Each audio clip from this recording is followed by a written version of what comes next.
आहे की lights of केल्या नाही गलत ते पण मेन म्हणजे आजच्या दिवशी, म्हणजे आजच्याच दिवशी लोक येतात सगळेजण पाहायला. आपल्या दीक्षाभूमीवर पण होत नाही. हे असं नाही आहे की म्हणजे मेट्रोचं पण टायमिंग वाढवली आता. सगळ्या मेट्रोचं टायमिंग 10चा आहे लास्ट, पण आज मेट्रोचा पण टायमिंग वाढवलाय त्यांना. 12 त्यांनी लास्ट टायमिंग केलंय. म्हणजे सगळे इकडे असं आहे की म्हणजे तो एकच दिवस त्या दिवशी वाढवतात. आणि म्हणजे तुम्ही सगळं आता हे करता पण लाईट चालवून ठेवलं तर काय मतलब. हॅलो मित्रांनो, आम्ही चाललो आज दोघंजण नागपूर. मी वंश आणि या छोटू आठवले, अजून एक आमचा मित्र आहे तिथं स्टेशनवर आहे, तो इथं. आम्ही चाललो नागपूरले दीक्षाभूमीला. भाऊचा फोन आलाय. हॅलो भाऊ, फोनवर बोलत आहे. शॉर्टकटनं चाललो आहे आम्ही, शॉर्टकटनं. अबे लोक एक नाही दिसतो. आम्ही इथून काळ्या कचऱ्यातून चाललो आहे.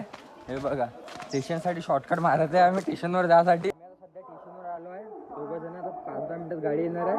आमचा अजून एक मित्र आहे, तो अजून आला नाही आहे. हमेशा तो हेच होते लेट. हो 5 मिनिटात येतो करून करून कमसे कम त्यांना किती घंटे लावले रे? 2 घंटे झाले आहे. 5 मिनिटं म्हणून अजून आमचा भाऊ आला नाही आहे. आम्ही सध्या मूर्तिजापूर स्टेशनवर आहे. मी आणि स्वराज आम्ही इथं 20 मिनिटापासून डबल उभा. आम्ही वर आलो प्लॅटफॉर्मवर. 20 मिनिटापासून आम्ही इथं उभा. घडीमध्ये 5 मिनिटात आलो. अजून 2 घंट्याच्या वर झाल्या आहे, पण याची अजून 5 मिनिटं खतम नाही झाली. तुम्ही बोला भाऊ, काय बोलायचं याच्याबद्दल? नाही आले ना भाऊ मागा जस्ट 2 मिनिटात हजर होता ना. ते पिंक कलरचा स्टॉल बांधलेला आहे. भाऊ आले सध्या. भाऊ आले सध्या. भाऊ सध्या जस्ट आले आहेत.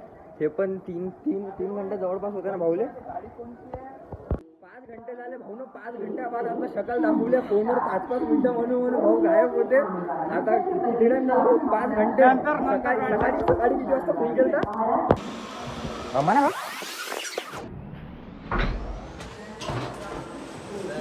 बस होती.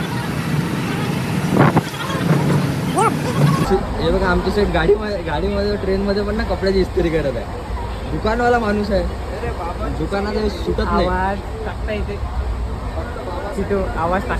आता आम्ही ट्रेनमध्ये आहे. आता आम्ही चाललो नागपूर. बाकीचं अपडेट नागपूरला गेलो. आम्ही आता थोड्या वेळात नागपूर पोहोचणार आहे. अजून स्टेशन जवळ आहे नाही छोटं भाऊ? बस किती मिनटं लागतं छोटं भाऊ? 20 मिनिट. जास्त सांगितलं अगं नाही 10 मिनिट. 10 मिनिटामध्ये आम्ही नागपूर पोहोचणार आहे. आणि आमचे धीरज भाऊ खाली आहे बसून. त्यांच्यासोबत त्यांना आम्ही दाखवू नाही शकत सध्या. त्यांना खाली उतरायला दाखवतो. आम्ही आता अजून स्टेशनवर पोहोचलो आहे. आता इथून कुठं जायचं आपले भाऊ सांगतील. धीरज भाऊ सांगतील आपले कुठं जायचं. इथून कुठून जायचं आहे भाऊ? जाऊ ना सरळ समोर जायचं आहे म्हणते भाऊ. पण भाऊले रस्ता माहिती आहे का नाही ते आम्हाला पण कन्फर्म माहित नाही आहे. हो आता भाऊ कुठं घेऊन जातो नाही आठवलं. कुठं काय वाटतं भाऊ? कुठं बरोबर घेऊन जाईल का नाही? इथं पण घेऊन जाते. ठीक आहे चला.